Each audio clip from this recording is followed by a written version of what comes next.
Bon matin tout le monde. Ça va bien? Oui. Euh, Pourquoi déjà on étudie les nombres? Rappelez-moi.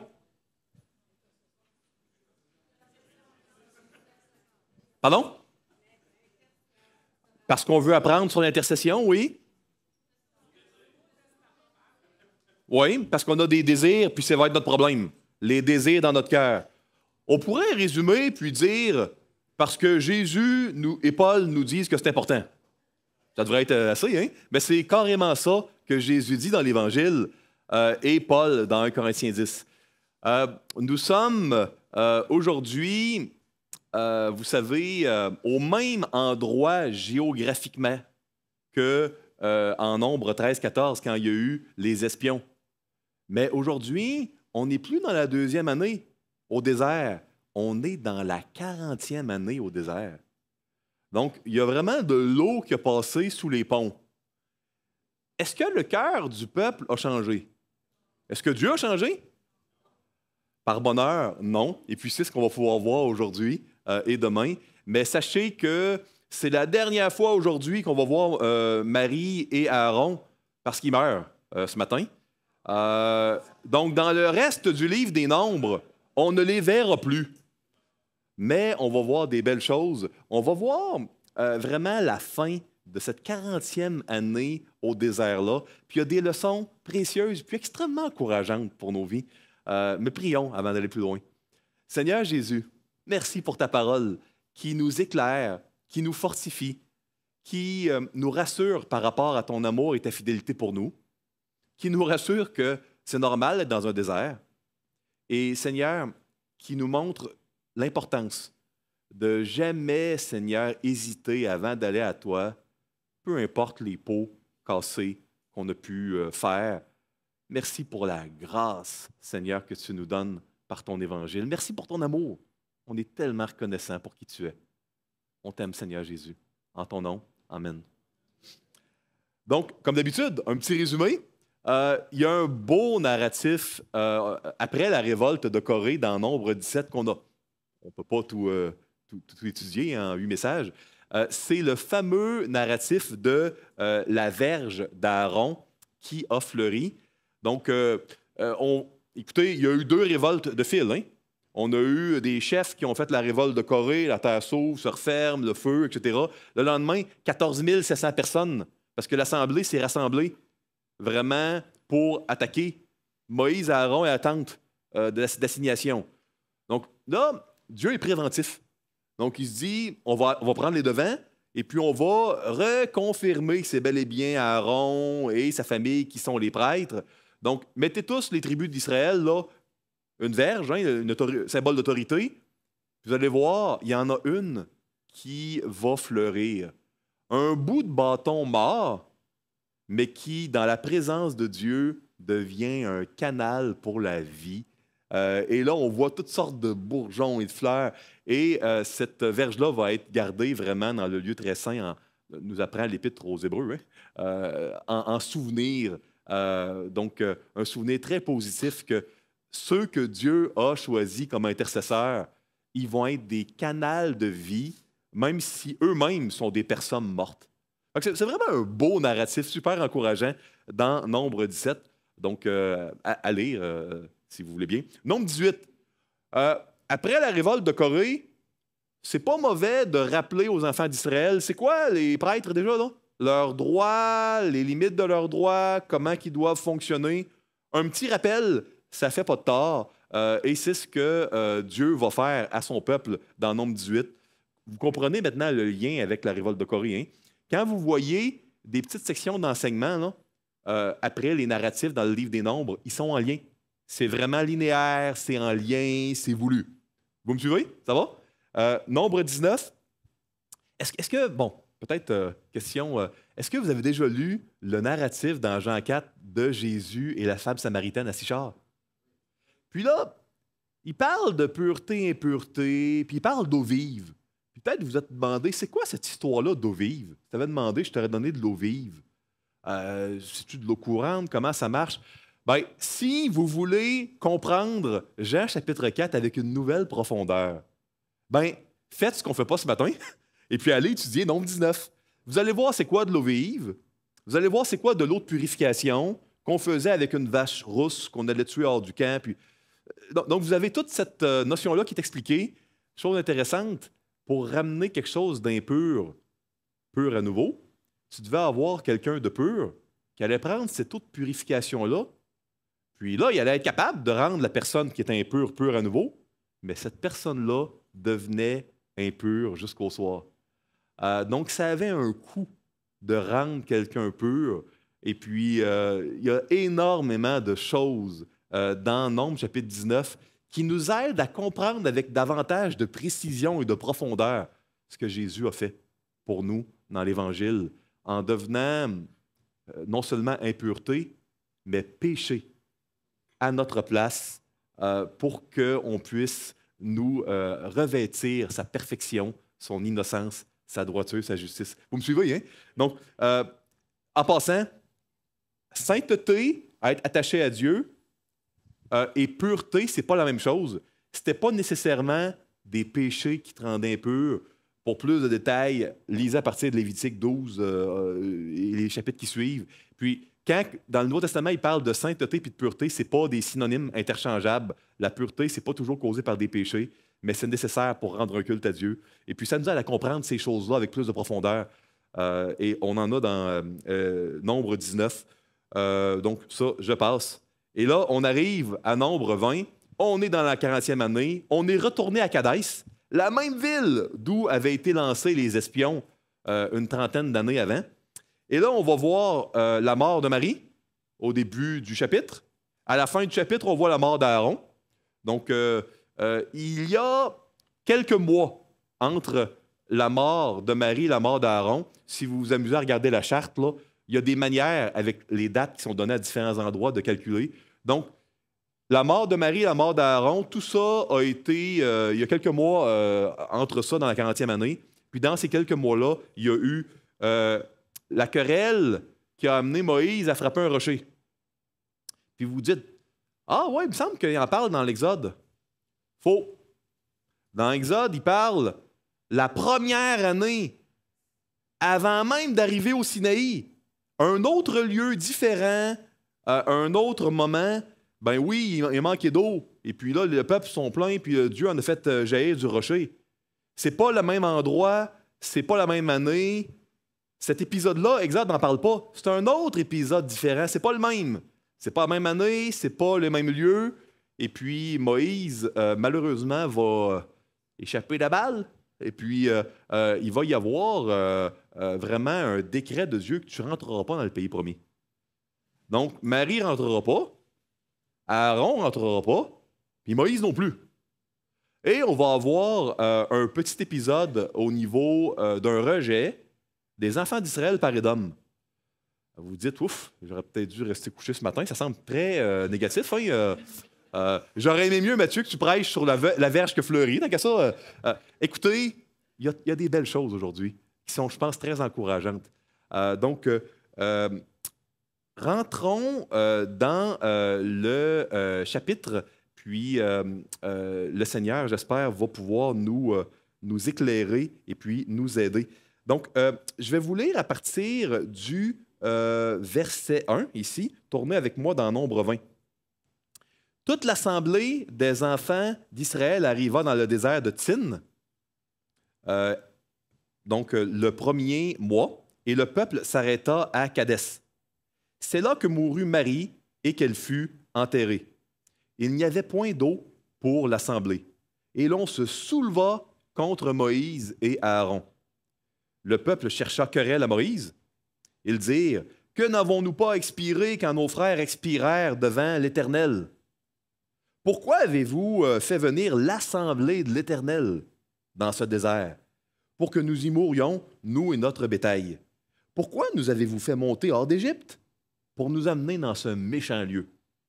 Ce n'est pas un lieu où l'on puisse semer, et il n'y a ni figuier, ni vigne, ni grenadier, ni d'eau à boire. » Moïse et Aaron s'éloignèrent de l'assemblée pour aller à l'entrée de la tente d'assignation.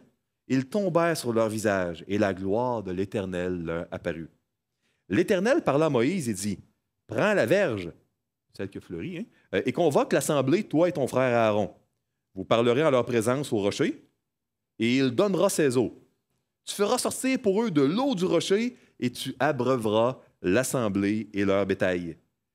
Moïse prit la verge qui était au-devant de l'Éternel, qui était devant l'Éternel, comme l'Éternel le lui avait ordonné.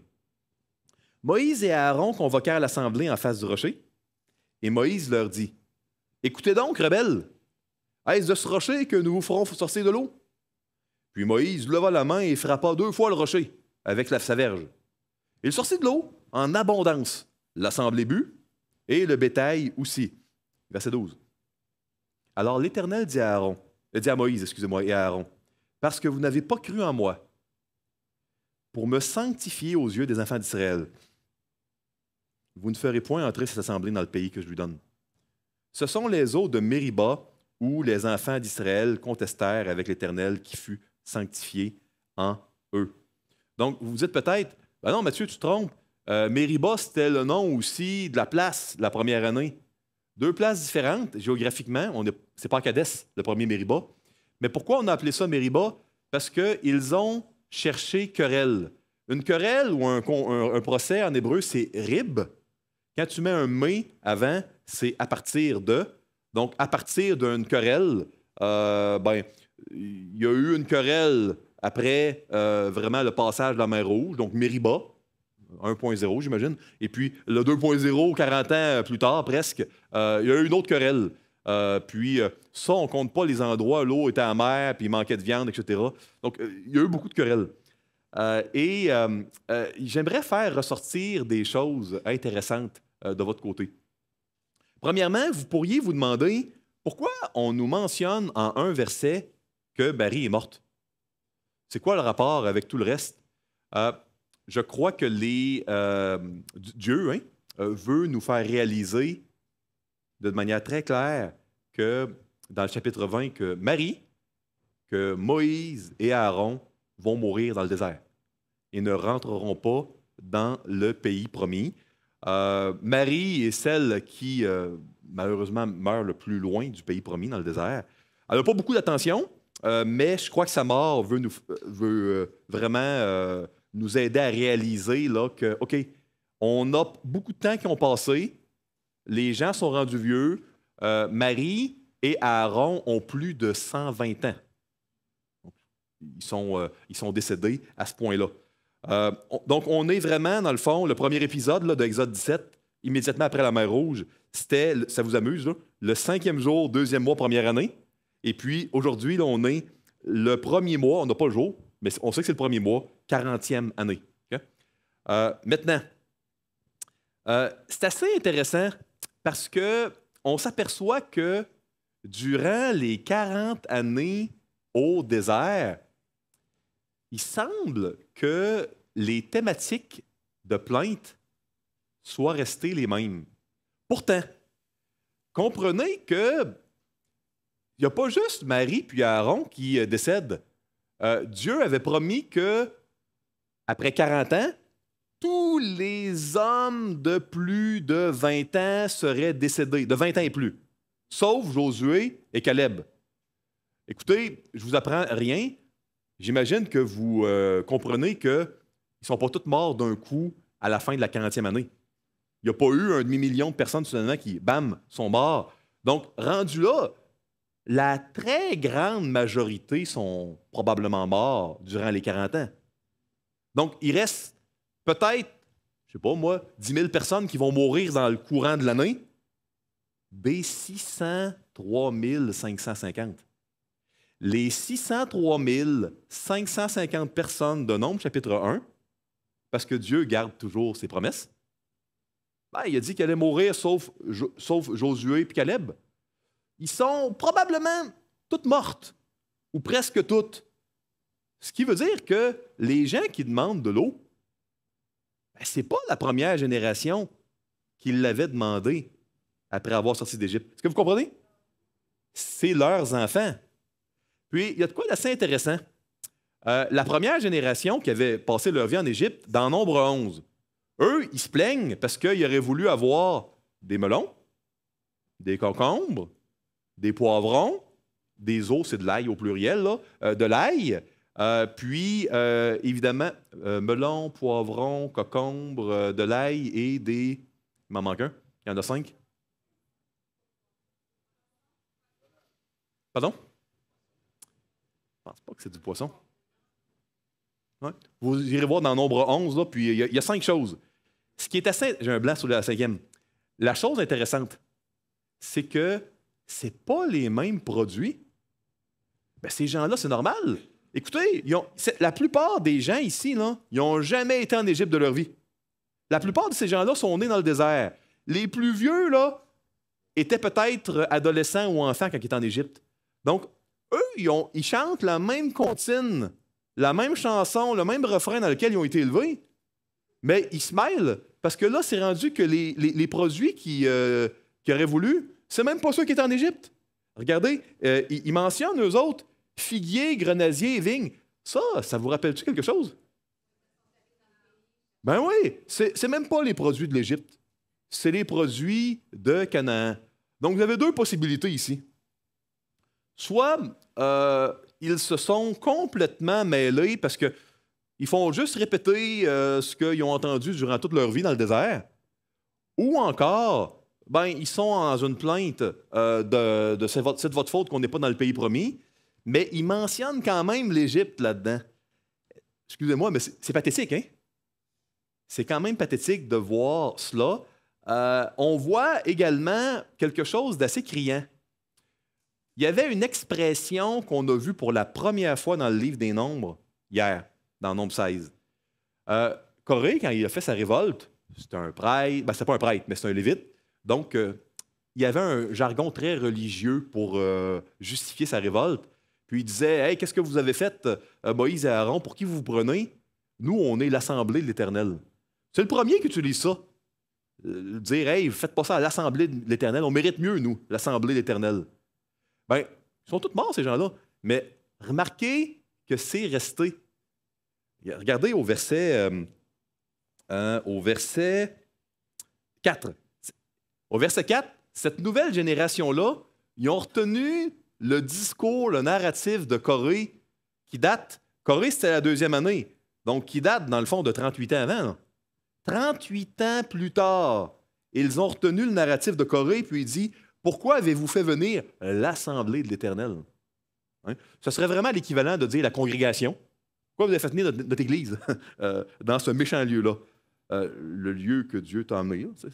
Donc, pour qu'on y meure, nous et notre bétail. On est dans les mêmes choses. Donc, on voit que le peuple se plaint. Il dit qu'il aurait aimé mieux mourir avec les autres. Il aurait aimé mieux mourir plutôt que d'être là où Dieu les a menés. Vous me suivez, hein? Donc, on a encore un chapitre qui ressemble drôlement à Nombre chapitre 11. Ah, le narratif a changé, mais c'est le même thème que Nombre 11. Donc, dans Nombre chapitre 11, moi, je vous ai parlé de comment nos désirs sont vraiment ce qui va faire interférence à l'action de l'Esprit Saint, à l'action de Jésus qui veut gouverner dans votre cœur. La conclusion de Nombre 11, c'était on a besoin de quelqu'un qui est assez fort et assez puissant pour gouverner, dominer sur nos désirs. On avait parlé de la peur et d'autres choses dans les autres chapitres. Mais dans Nombre 11, la leçon, c'était on a des désirs trop forts. Puis c'est aussi la conclusion de Paul dans Nombre 10, hein, dans 1 Corinthiens 10, excusez-moi, les désirs. Donc, c'est la même leçon aujourd'hui. Je ne veux pas vous en inventer un autre pour faire diversifier. Écoutez, le texte nous présente vraiment ce problème de désir-là qui, peu importe le contexte, les générations, le narratif va changer, mais il va être le même problème. Mais il va avoir la même solution. Puis nous aussi, on a un problème de désir. C'est quoi, nous, dans notre cœur, les choses qu'on désire tellement qu'on aimerait mieux mourir parfois que d'aller là où Dieu va nous mener. Parce que si on laisse Dieu nous mener, il y a des choses qu'on n'aura pas. Vous savez, est-ce que c'est notre liberté relationnelle? Est-ce que c'est ça? Parce que dans une église, on va être en relation avec des frères et des sœurs. Et puis, la Bible nous enseigne qu'on n'a pas besoin d'être ami de tout le monde, mais qu'on doit quand même chercher à être en paix. Puis, je vous ai cité hier 1 Corinthiens 6-7, hein, d'accepter les injustices, de se laisser dépouiller, de pardonner, tant d'autres joie, etc. Et puis, parfois, on aimerait mieux pouvoir choisir nos frères et nos sœurs. Puis, on n'est pas les premiers. Vous savez, dans la parabole du bon samaritain, quand Jésus a dit d'aimer son prochain, ben, le Lévite puis le prêtre, ils auraient même mieux pas choisir eux autres leur prochain, fait qu'ils l'ont laissé là, le gars sur le chemin. On aimerait mieux parfois, nous, comme les Lévites puis le prêtre de la parabole, choisir qui on va être pris pour aimer. Aller là où Dieu te met, ça veut dire que tu n'auras pas la liberté relationnelle que tu veux. Tu n'auras pas la liberté également de faire toutes les choses qui te plaisent, parce que aller à l'Église, ça prend du temps. Lire la Bible, ça prend du temps. Faire ce que Dieu veut va te demander du temps. Ça va te demander de l'argent. Il va y avoir des impacts au niveau de ta sexualité. Vous savez, peut-être que tu aurais aimé avoir des relations sexuelles que le Seigneur, il ne veut pas que tu ailles. Puis tu dis, hey, moi, je suis dans un mariage que je ne veux pas, ou je suis dans une église que je ne veux pas, ou j'aurais voulu gérer mon argent autrement, ou mon temps autrement, mes week-ends. Ah, je ne suis pas bien. Ah, je suis vraiment pas bien parce que de ressasser. Peut-être que ce n'est pas la sexualité, l'argent ou le temps. Peut-être que ce que tu n'as pas en étant là où Dieu t'a mené, c'est le respect. Peut-être que tu ne te sens pas respecté. Peut-être que tu dis, moi, je me fais toujours mépriser, je ne me fais pas reconnaître, je me fais prendre pour acquis. Peut-être que ça va prendre de la place dans ton cœur jusqu'au point où tu veux dire, ben moi, là, plutôt que de suivre Jésus, j'aimerais mieux mourir. Je regrette de m'être converti. Ne nous pensons pas, mes frères et mes sœurs, au-dessus des enfants d'Israël, que ce soit la première ou la deuxième génération. C'est pareil. Le narratif change, mais c'est pareil. Et puis ici, on voit vraiment ces thèmes-là. Ces thèmes-là ont été la perte de leurs parents. Ces thèmes-là les a suivis toute leur vie. Retourner en Égypte, pas être sous les commandes de Moïse, ni l'Éternel, puis l'absence de nourriture qu'ils aiment. Ils n'ont pas celle qu'ils voudraient. Toute leur vie, ils ont été obsédés par ces thèmes-là. Ça les a rendus malheureux. Ça les a rendus remplis de peur. Ça les a rendus amers. Ça les a détruits. Puis toute leur vie, ils ont été dans des désirs qui n'ont jamais eu la puissance de contrôler complètement. Si vous entendez ce message-là, puis vous dites, ben moi aussi j'ai des désirs, et puis je m'aperçois que peut-être qu'il y a un côté qui sont justifiés, mais d'un autre côté, ça ne me rend pas malheureux. Ça me rend très malheureux, ça. C'est en train de me détruire. Demandez, repentez-vous, puis allez chercher l'aide de celui qui a la force de gouverner sur les désirs les plus forts que vous pouvez ressentir dans vos cœurs. Ça, c'est Jésus. Ici, je trouve ça intéressant parce qu'il y a la fameuse gaffe, je peux utiliser ce mot-là, de Moïse. Dieu lui a demandé quoi? Il lui a demandé de parler au rocher. Il avait le droit de le frapper dans Exode 17, le rocher. Savez-vous pourquoi? Parce que Dieu lui avait dit de frapper le rocher. Là, Dieu ne lui a pas dit de frapper le rocher. Il a dit, puis il a dit au pluriel, Dieu, à Moïse et à Aaron, de parler au rocher.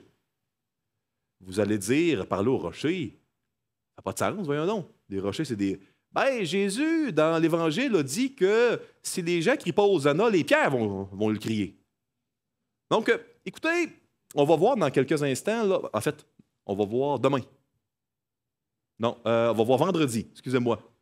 Jeudi, excusez-moi. Je calcule mes nombres, là. Donc, jeudi matin, on va voir qu'un âne va parler. C'est possible. Les pierres, on peut parler à des pierres. Si Dieu te dit dans la colonne de feu ou de nuée là, de parler à des pierres, parle à la pierre, et puis il n'y a pas de problème. Les choses vont bien se passer. Donc, comprenez qu'il n'a pas fait ça. Moïse, il a 119 ans à peu près, là, ou 120, en tout cas, il est dans ces environs-là. Puis il est tanné parce qu'il subit des péchés, puis il est traite de rebelle. Puis, il dit, est-ce qu'on va... Il ne parle pas au rocher, il dit, regarde, là, je suis tanné de ces affaires-là. Là. Ça fait 40 ans, là. Ça fait 40 ans. Ça fait 40 ans que je voudrais mourir. Pas plutôt que d'être à la place où Dieu veut, mais plutôt que de gérer puis de supporter ce peuple-là. Hey, les rebelles, là, on va vous en donner de l'eau, là. Qu'on en finisse de cette histoire-là. Le problème, est-ce que c'était faux que c'était des rebelles? Est-ce que c'était faux? Fait que c'est la vérité. Êtes-vous en train de dire qu'il avait raison? Qu'est-ce que je vous ai dit hier soir au niveau d'un conflit si ça nuit à l'intercession? Qu'est-ce qui s'est passé? Dieu a complètement été mis de côté. Il n'a pas parlé au rocher pour sanctifier Dieu. Il n'en a pas parlé de Dieu. Il a frappé le rocher, puis il y en a eu de l'eau. Mais Dieu a complètement été écarté de l'équation. Il n'a pas fait d'intercession. C'est ça le problème. C'est la chose qui devait être protégée. C'est la chose qui est vitale. Le problème de Moïse, il n'a pas fait l'intercession. C'est ça le problème. Vous comprenez? C'est pas qu'ils ont appelé des rebelles. Moïse a fait d'un certain point de vue un peu, c'est pas aussi pire, mais il a fait le même genre de choses que Corée. La seule différence, c'est que Moïse, lui, avait raison. C'était vraiment des rebelles. Et puis, il avait vraiment tort. Le parti qui était coupable, c'était le peuple. Mais il a laissé un conflit enlever la présence de Dieu, le temps d'antenne du Seigneur. Il a laissé un conflit. Il était du bon côté, entre guillemets, mais ça l'a amené à tasser l'intercession. Écoutez, moi, je veux vous le répéter. Oubliez le côté. Là. Êtes-vous du bon côté comme Moïse ou du mauvais côté comme Corée? On sera au ciel. Mais dans tous les cas, ne laissez pas les conflits, puis les péchés subis, les péchés commis, vous détourner du Seigneur Jésus-Christ. Parce que, vous savez, le Seigneur Jésus-Christ, c'était lui le rocher. Comment je le sais? C'est Paul qui le dit dans Corinthiens 10. Symboliquement, Paul explique tout ça dans Corinthiens 10, que je vous ai lu au début de la semaine. Et puis, quand l'intercesseur humain Moïse a failli, Dieu est resté fidèle. Et puis, il a quand même fait jaillir de l'eau.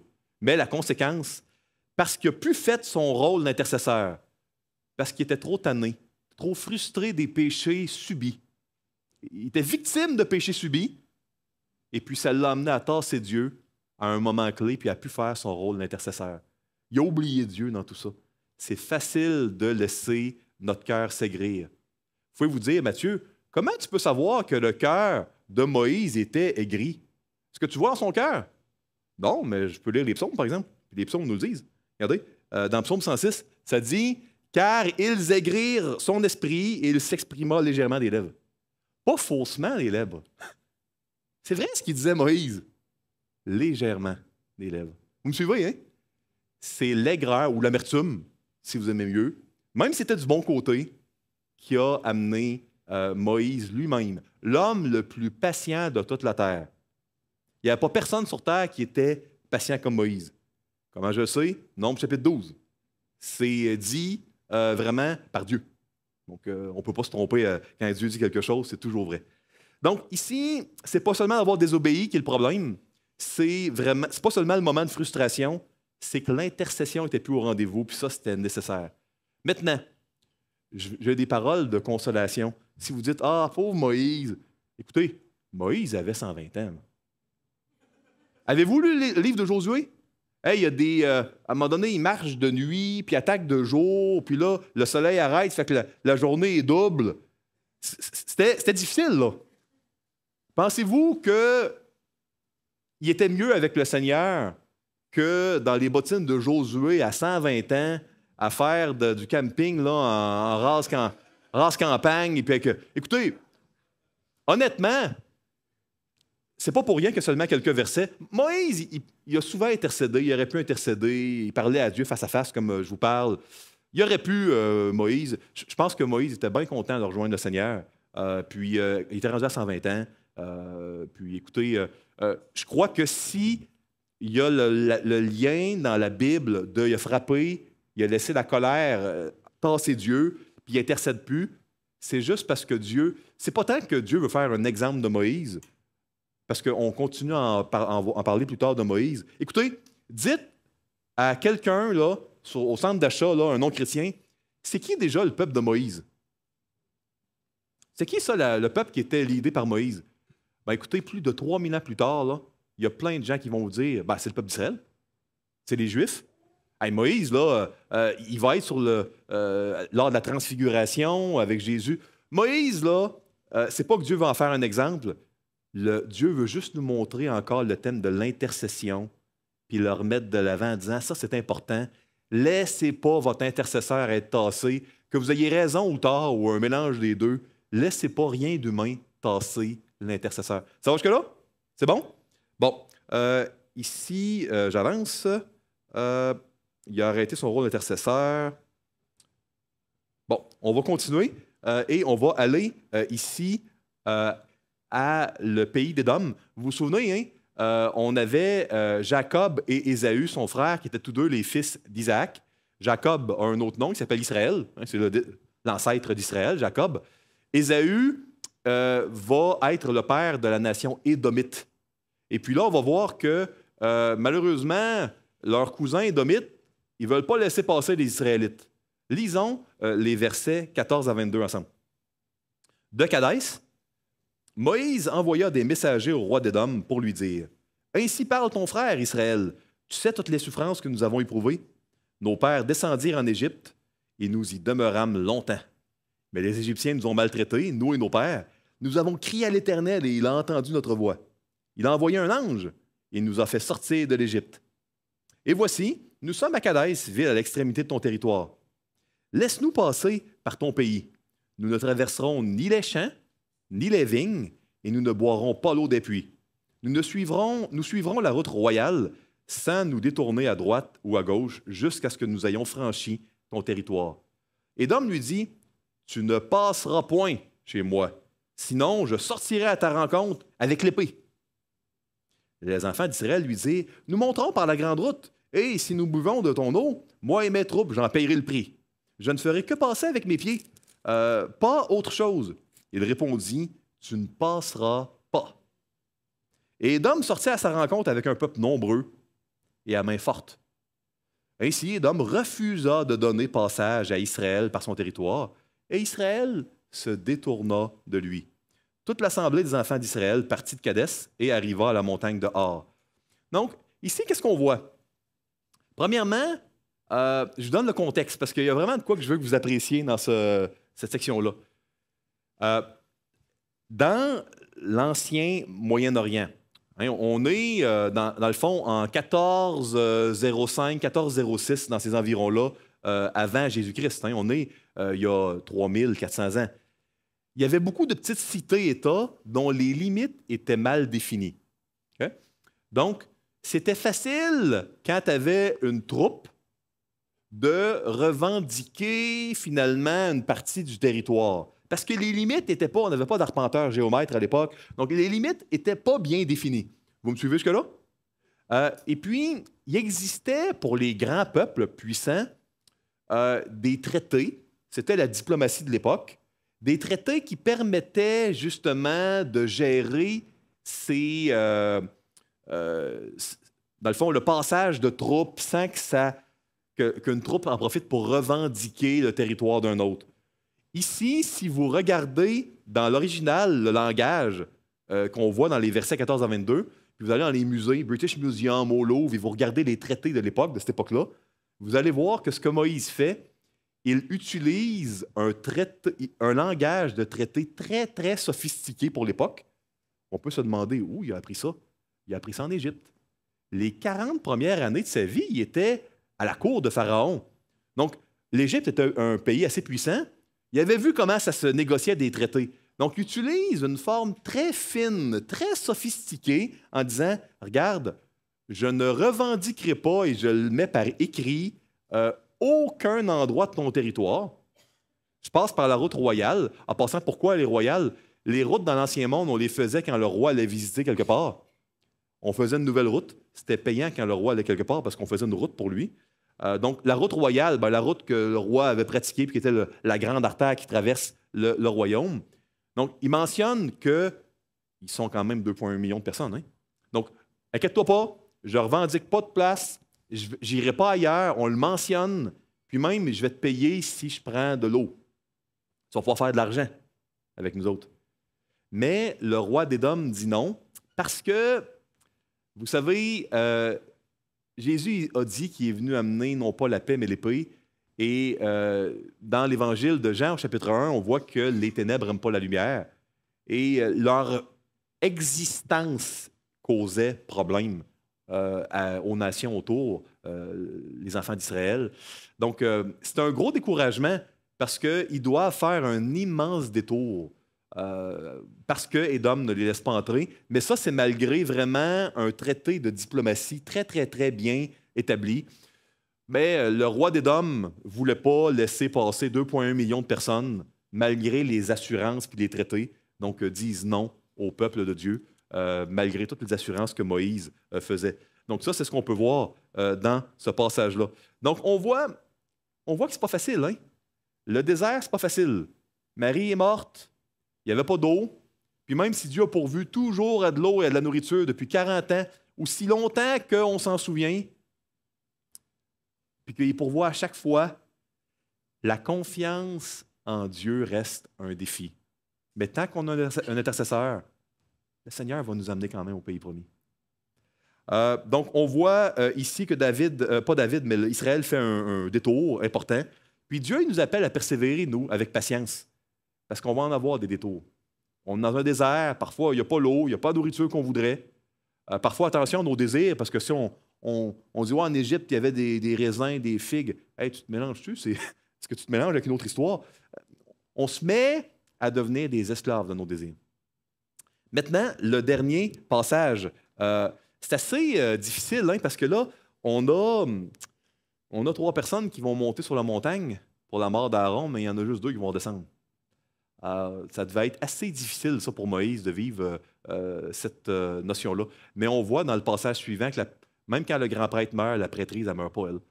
Elle ne meurt jamais. Lisons 23 à 29. L'Éternel dit à Moïse et à Aaron, vers la montagne de Hor, sur la frontière du pays d'Édom, Aaron va être recueilli auprès de son peuple, car il n'entrera point dans le pays que je donne aux enfants d'Israël, parce que vous avez été rebelles à mon ordre aux eaux de Mériba. Parce qu'oubliez pas, Aaron, Dieu avait dit au pluriel à Moïse et à Aaron de parler au rocher. Moïse a dit, bande de rebelles, on va vous donner de l'eau. Aaron, lui, qu'est-ce qu'il a dit? Il n'a rien dit. Donc, au lieu de parler au rocher, il n'a pas dit de folie, mais il n'a rien dit. Ben, il a été rebelle, lui aussi. Donc, c'était au pluriel. Donc, il n'entrera pas parce que vous avez été rebelles à mon ordre, aux eaux de Mériba. Hein, vous avez été rebelles. C'était ce que Moïse reprochait au peuple, avec raison. Mais dans ce cas-ci, ils ont été rebelles eux aussi. Verset 25. Prends Aaron et son fils Éléazar et fais-les monter sur la montagne de Hor. Dépouille Aaron de ses vêtements et fais-les revêtir à Éléazar, son fils. C'est là qu'Aaron sera recueilli et qu'il mourra.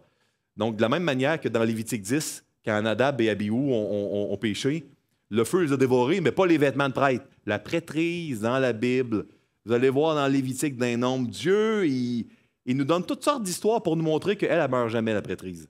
Et les habits de prêtre, eux, ils vont demeurer. C'est pour ça qu'il y a un transfert vraiment d'habits qui se fait. Quand on réalise, en passant, parenthèse, il me reste quelques minutes, quand on réalise tous ces passages-là, on voit Élie mettre son manteau sur Élisée pour l'appeler à son rôle de prophète, puis là, le grand prêtre qui change de vêtements pour le donner au prochain. Puis là, après ça, on lit dans l'Évangile la parabole du fils prodigue. Puis le fils qui a tout dilapidé l'héritage, la première chose que le père fait, c'est lui amener la plus belle robe pour l'en revêtir.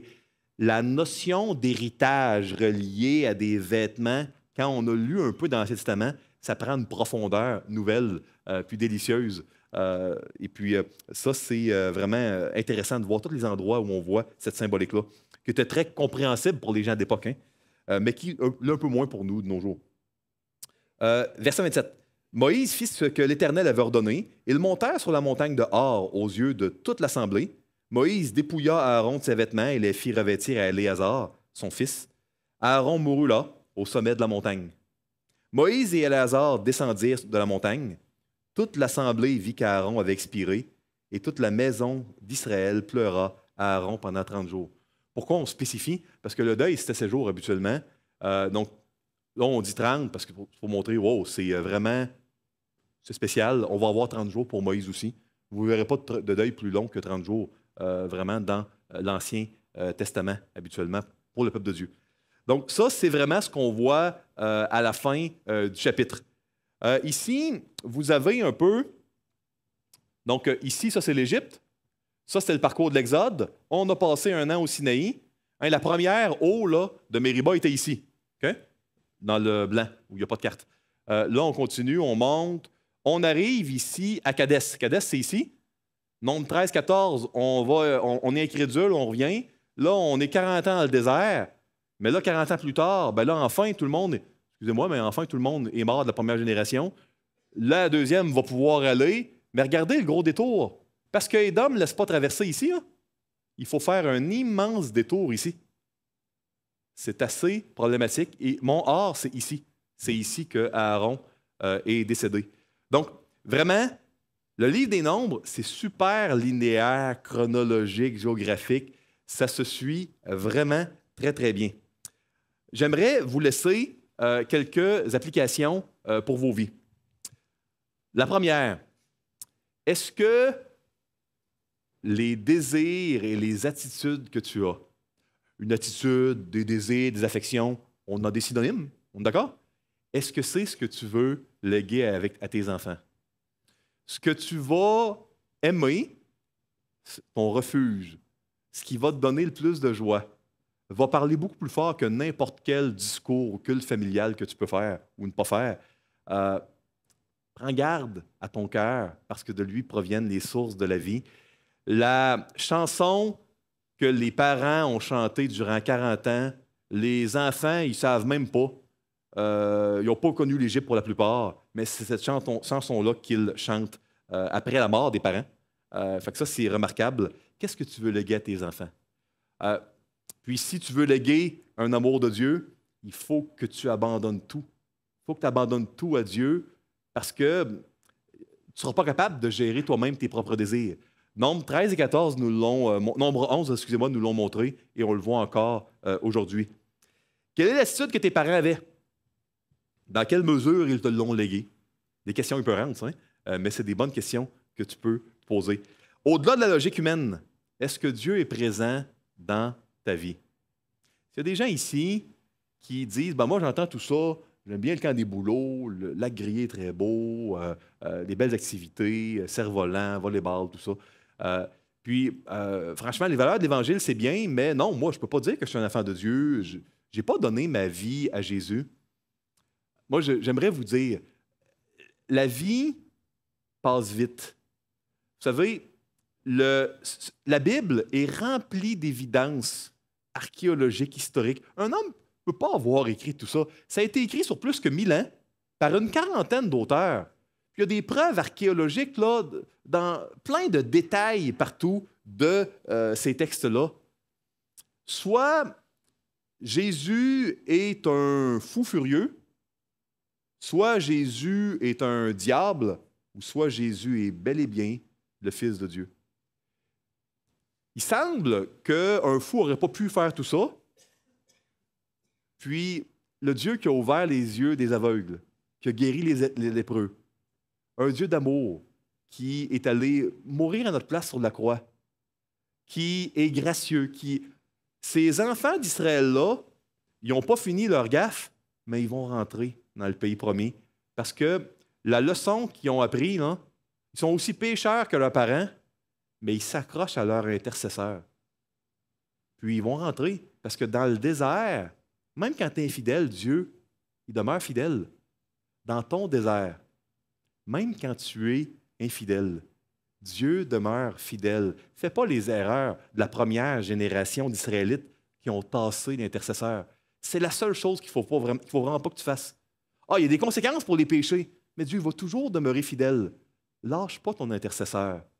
Lâche pas Jésus-Christ, le fils de David, le fils d'Abraham, le fils de Dieu.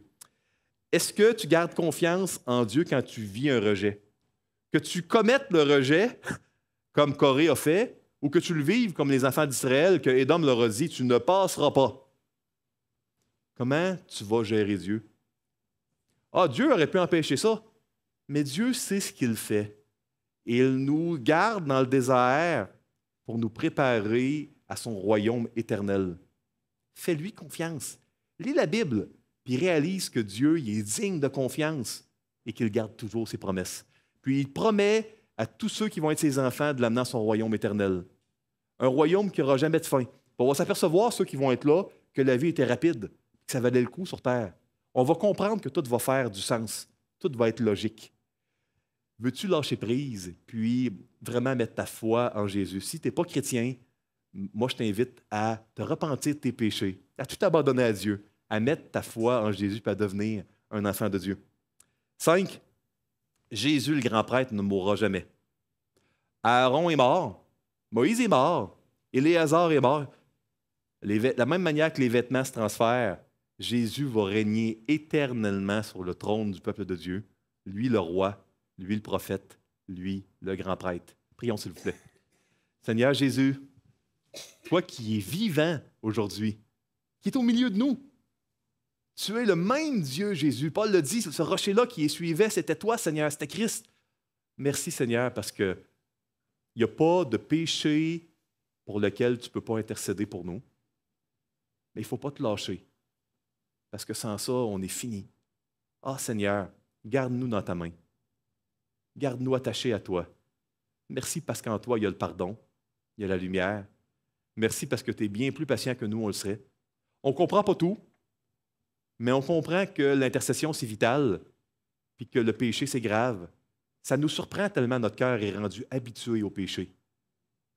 On est comme les enfants d'Israël, Seigneur Jésus, souvent, on te reproche les conséquences de nos propres péchés. Puis on se met à t'en vouloir. Garde-nous dans notre folie de s'éloigner de toi. Merci parce que tu es un Dieu infiniment bon, gracieux. Merci de nous poursuivre et de ne pas nous lâcher. On est reconnaissant, Seigneur Jésus. En ton nom, amen.